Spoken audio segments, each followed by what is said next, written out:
সত্য কাহিনী, কিতাবের হাদিসের কাহিনী আমি বলতেছি, সত্য এটাই হয়। চুলা জ্বলে না, তারপরও স্বামী যখন ঘরে আসে তো বলছে খায়রুন নিসা, সবচেয়ে উত্তম মহিলাকে? আলী রাদিয়াল্লাহু তাআলা আনহুকে জিজ্ঞাসা করছে, বলছে ফাতেমার চেয়ে উত্তম মহিলা আর কেউ হতে পারে না। বলছে ফাতেমার স্বভাব কি? বলছে আমি কিছু আনি আর না আনি, ঘরে চুলা জ্বলুক আর না জ্বলুক, দাখালা যাওজুহা সারবাইতান সাররাত ওয়া তাবাসসামাত, আমি যখন ঘরে ঢুকি তো ফাতেমা খুশিতে নাচতে থাকে, মুস্কি মুস্কি হাসতে থাকে।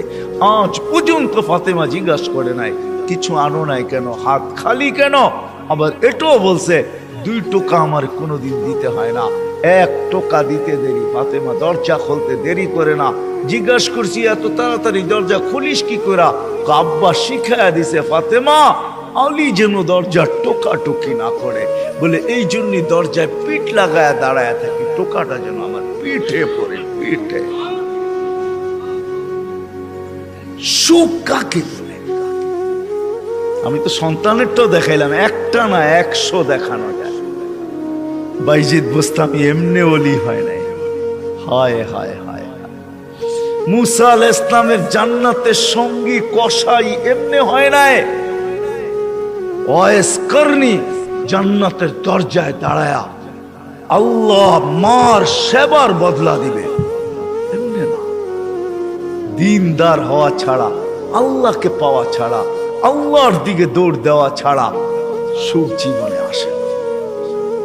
নাইলে আর্টিফিশিয়াল সুখ হবে।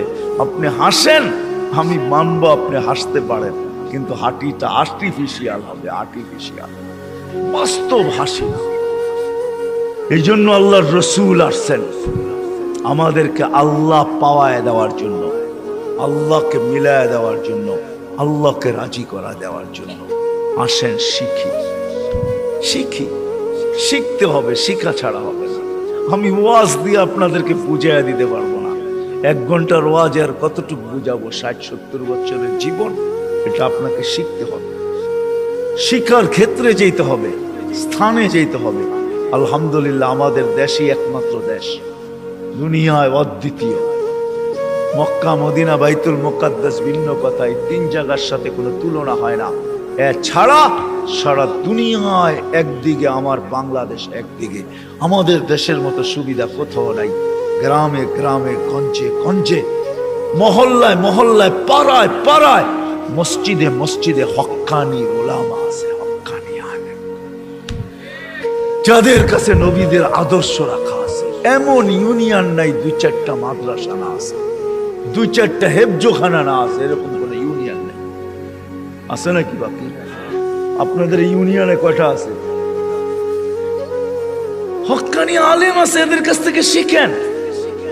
আমি তো দেখাইলাম সহজে শিখেন যে আল্লাহ কিভাবে রাজি করা যায়।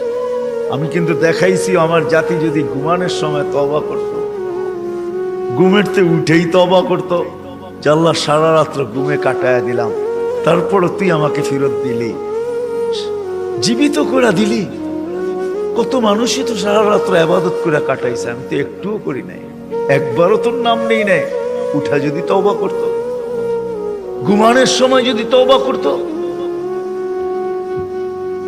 আমার যুবকরা যদি আজান দিলে মসজিদে ছুটতো, কিচ্ছু না করতো, 24 ঘন্টার ভিতরে 5 ওয়াক্ত নামাজের জন্য যদি মসজিদ ভরা যেত, আজান দিতে দেরি, মসজিদে যেতে দেরি করে না। অথচ অথচ অথচ আব্দুল কাদের জিলানী রহমতুল্লাহ লেখছে, শুকর সকালবেলা ঘুমের থেকে উঠা বলে মালিক কাইলা ইয়াকা আউয়ালা নাযরিন আলা মান লা ইউসাল্লি, মালিক তোর কাছে মাপ চাই, কোন বেনমাজির উপরে যেন আমার দৃষ্টি না পড়ে। আপনি বলবেন আমাদের এখানে তো শুকরই নাই, অসুবিধা কি নামাজ না পড়লে? ঠিক না? আপনি মনে হয় বোঝেন নাই, ঠিক না? যদি বুঝতেন, প্রত্যেক বেনমাজি শুকরের চোখে তার চেয়ে নিকৃষ্ট সে ভাবে, নাইলে সে কেন এই কথা বলবে যে আমার দৃষ্টিটা যেন কোনো বেনমাজির উপরে না। আল্লাহ ডাকে 5 ওয়াক্ত নামাজের জন্য, 24 ঘন্টায় মাত্র আধা ঘন্টার জন্য ডাকে, মাত্র 32 রাকাতের জন্য ডাকে। আল্লাহ ডাকার দায়িত্ব নিতেন না, কোনো উম্মতের দায়িত্ব নেন নাই, শুধু আমাদের নবীজির চেহারার দিকে চেয়ে দায়িত্ব নিয়েছেন। বিশ্বাস হয় না? হ্যাঁ, আমি বলবো দলিল দিতেছি, আমাদের ওলামা আমার সাথে একমত হবে, প্রমাণ দিতেছি। যখন 50 ওয়াক্ত দিছিলেন, মুসা আলাইহিস সালাম বলছে 50 ওয়াক্ত পড়তে পারবে না, কমায় নিয়ে আসেন। কমাইতে কমাইতে কমাইতে কমাইতে প্রত্যেকবারে কমাইতে কমাইতে 5-এ আইসা ঠেকছে। মুসা আলাইহিস সালাম বলছে এর চেয়েও কমায় নিয়ে আসেন। তখন আল্লাহর রাসূল লজ্জায় চেহারা লাল হয়ে গেছে, আবার চাইতো চাই কি করে।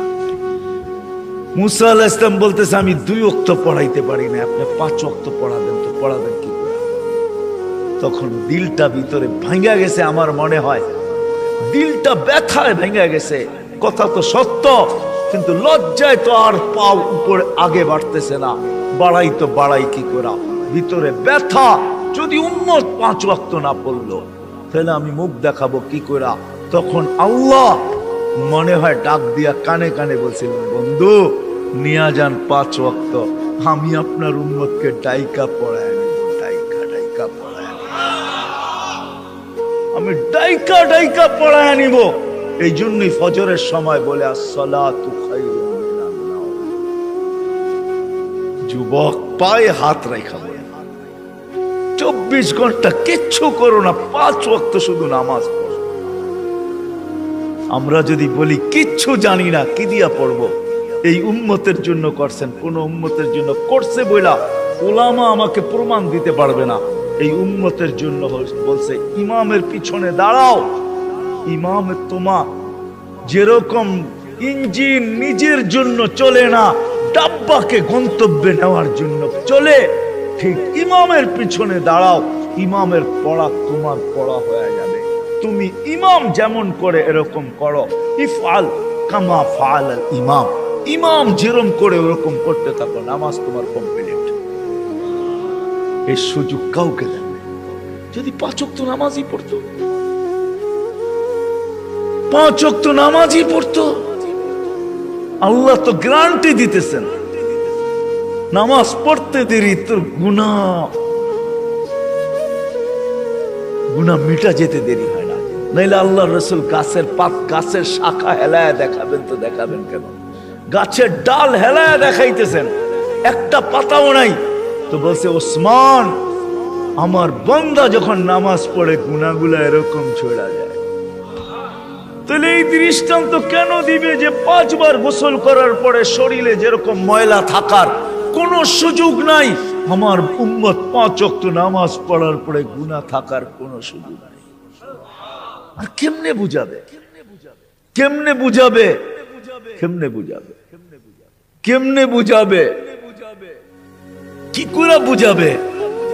কোন ভাবে বুঝাবে আমাকে বলে? ওই আল্লাহটাকে কিন্তু আসে। কোন আল্লাহ? চিনেন আল্লাহকে? ওই আল্লাহ, শুধু আল্লাহ যে নিজের পরিচয় দিছে আল্লাহকে আর রহমানুর রহিমুল মালিকুল কুদ্দুসুস সালামুল মুমিনুল মুহাইমিনুল আজিজুল জব্বারুল মুতাকাব্বিরুল খালিকুল বারিউল মুসাব্বিরুল গফফারুল কহ্হারুল ওয়াহ্হাবুর রাজ্জাকুল ফাত্তাহুল আলিমুল قابض الباسط الخافض الرافع المعز المذل السميع البصير الحكم العدل اللطيف الخبير الحليم العظيم الغفور الشكور العلي الكبير الحفيظ المقيت الحسيب الجليل الكريم الرقيب المجيب الواسع الحكيم الودود المجيد الباعث الشهيد الحق الوكيل القوي المتين الولي الحميد الموصي المبدي المعيد المحيي المميت الحي القيوم الواجد الماجد الواحد الأحد الصمد القادر المقتدر المقدم المؤخر الأول والآخر الظاهر والباطن الوالي المتوالي البر التواب المنتقم العفو الرؤوف مالك الملك ذا الجلال والإكرام المقسط والجامع والغني والمغني المانع الضار النافع النور الهادي البديع والباقي الوارث والرشيد الصبور جل جلاله 99 পদের মালিক